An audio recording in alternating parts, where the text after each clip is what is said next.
What's going on, gamers? Welcome back to the channel, and today we're going around the game room and I'm going to show you a few of the rare and collectible things that I have on the shelf if you were just browsing. I don't have the most robust collection, but I have found a few things that are fairly rare, fairly collectible, and you may not find in somebody else's game room. So today we're going to go around talking about half a dozen or so items that I think are really cool, pretty collectible, and hard to find. Let's do it.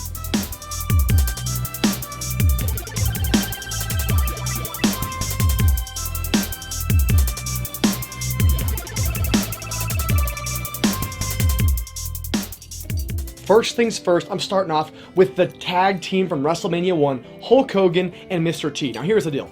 Hulk Hogan is actually a pretty rare and collectible wrestling buddy that Tonka made back in the late 80s and early 90s. Now I just recently actually got this. It's a pretty new pickup, but something as a kid that was all over. The commercials were awesome and I always wanted one, and I never got this Tonka pillow. Mr. T is not really that collectible. He's not even a mass-produced thing. My grandma made this, but I guess it's super rare because it's like one of a kind. Nobody else has Mr. T. So I got Hulk Hogan, which is a pretty rare and collectible Tonka pillow, which I believe is around 100 to 150 bucks. You can get some of the more rare and expensive ones like Jake the Snake Roberts, the Legion of Doom. You can spend hundreds and hundreds. Hulk Hogan is pretty popular though, so I think I paid around 100 bucks for him, but I think he's worth about 150 or so. And if you're a big fan of wrestling in the 90s and the 80s, these Tonka wrestling buddies were super cool. Mr. T, he's been around for a long time. My grandma made this for me, so in terms of rarity, I guess he's incredibly rare. Maybe not collectible, but you know what? They look good together, so I had to put them on here. The next thing in my game room that if you were looking around, you might go, hold on, that's pretty sweet, is a PlayStation 2 sign. It's a light up sign that I've had on the floor that you see in the videos, but I don't really light it up. I need to find a better place to put it. But in terms of rarity, it was really one of those things that you found in stores, different video game boutiques, things like that, that have made their way around eBay. Maybe not the most rare sign in the world, but it's still something kind of unique, and you don't see it in a ton of game rooms. I got this as a Father's Day gift, so free $99 is always a great price. I believe it's valued somewhere in the $150 to maybe $350 range, depending on where you get it. But as time goes on, PlayStation 2 stuff is getting more valuable, and this sign is no exception. So I absolutely love having a PS2 sign because I believe it's the best console of all time, bar none, and I love having the memorabilia to go along with it. If you've been watching this channel for any period of time, you know that I'm going for a full Nintendo 64 set. And I have 3 games left, and one of those games is the most expensive game. So until I get Clay Fighter Sculptor's Cut, the second most expensive game is Super Bowling. I do have this, and it's probably the most expensive game in my game room. It's rare, it's collectible, and it's underwhelming. The game is not great. It's a bowling game, for the crying out loud, for the N64. I bought it for a few $100s. It's already worth closer to $500, $600. Could be even more depending on the day. eBay is so crazy right now. But Super Bowling is considered the second rarest game on the console. And then right after Super Bowling, we have Stunt Racer. I also need Stunt Racer, but right now, Super Bowling is the second rarest game, one of the most expensive games that I have in my collection, and if you were an N64 fan but not hardcore, you'd pass over this if you looked at my shelf and you'd think it was worth pennies, but it's actually ridiculously expensive and very rare. So Super Bowling, definitely one of the more rare and collectible items that I have on the old shelf here in the game room.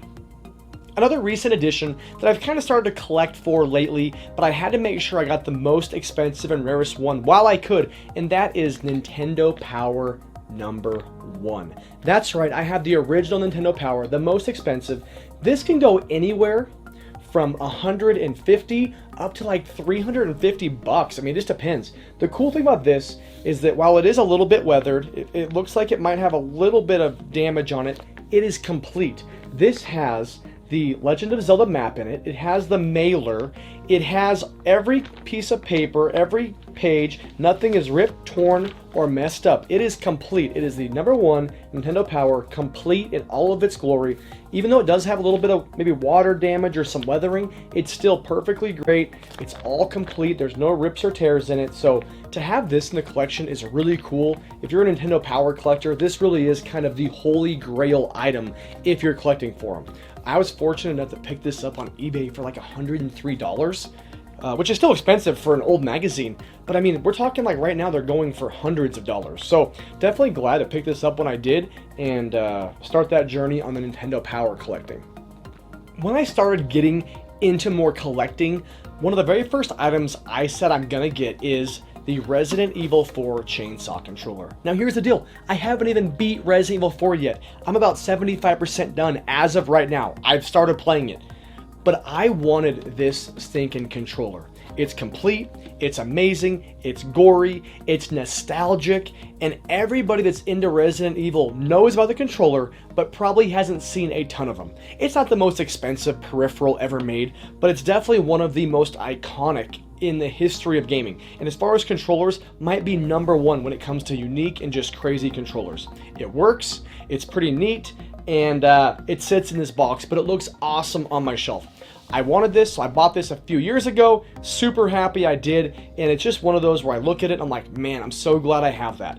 You might see this in a few game rooms, but not a ton. It's fairly rare, but it's 100% a collectible item. And one of the cooler things when people come over, they always gravitate towards this controller. It sticks out like a sore thumb. I mean, you got blood-stained chainsaw hanging out the side. I mean, that's kind of what happens. So you got a bar like that, come on, it's gonna bring some attention. Leatherface himself is jealous.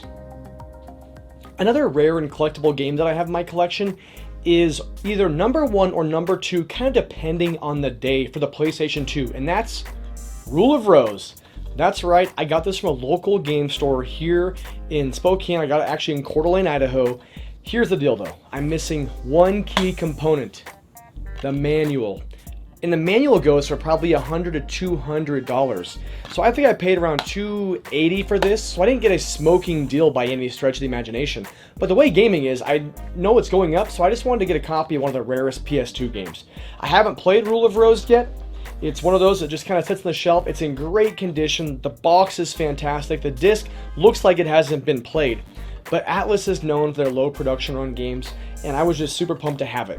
At some point I might go on an Atlas run and start collecting just Atlas games for the heck of it, but it could get expensive. But anyway, Rule of Rose, my rarest PS2 game, and next to Quan is probably the rarest PS2 game. So it's definitely top 2 on any given day. But Rule of Rose, hard to find, pretty collectible. Anybody that's into PS2 or survival horror collecting knows that this is kind of one of the holy grail items to have on the PS2. If we're talking about kind of rare and collectible things in my game room, something that I don't talk about much that never gets any love because it's a freaking light is this Batman light. It looks like it was made in '92. I think I paid a couple bucks at an antique store, or my mom or my grandma got it for me, and honestly, it's in great shape. Now, I don't think it's the most expensive thing in the world. I saw it on eBay for about $100, but I paid a couple dollars for it. So to have a light that's in pretty pristine condition, that's pretty cool, especially if you're a comic book collector or a Batman fan. This is a super cool light, and it works just fine. I don't have it hanging on the wall. I have it sitting down here in the corner, but I do love it. I'm not getting rid of it. It's one of my favorite things in my game room in terms of just pure nostalgia. Batman in the 90s was awesome. X-Men, Batman, they were king of comics, and I just love having this in here. So you may not see it lit up on the wall. The old bat signal's not flying free this week, but it is one of my more kind of rare and I would say somewhat collectible items in my game room. And last, and certainly not least, is something that I made a whole video on, dedicated an entire video a couple years ago to, and that is my Steel Battalion controller. This is for the original Xbox. It's not just a game, it is a full-on mech simulation machine. It takes a while to put together, it's even more work putting it away. It's one of those humongously popular things that people come over and they want to see it because you don't see it very often.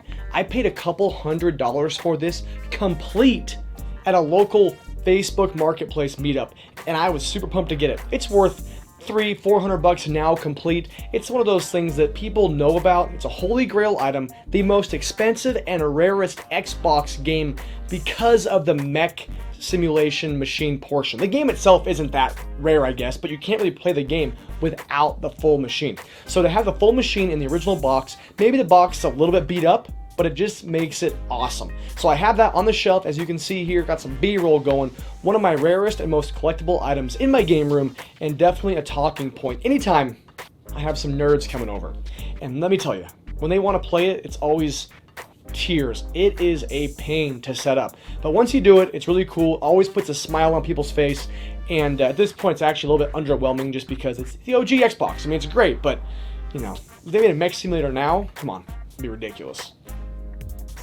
Alright, there you go. So I said half a dozen, but as I got looking around the room, I realized I got some cool stuff, alright? So I wanted to make sure I showed a few of my things off. So what do you guys think? What's one of your favorite things that I showed? Were you a Tonka wrestling fan back in the day? You have a wrestling buddy, you got some rare games. There's a million games out there that are rare and collectible. These are just some of them, my favorite, besides Super Bowling, and some of the rarest that I have in my collection. Let me know in the comments below, what are some of your rare items? I love videos like this because I always like to see what everybody else is collecting. What do you guys think of that Nintendo Power, huh? Pretty cool. Anyway, guys, thanks a lot for watching. As always, keep trolling, keep rolling. We'll see you next time.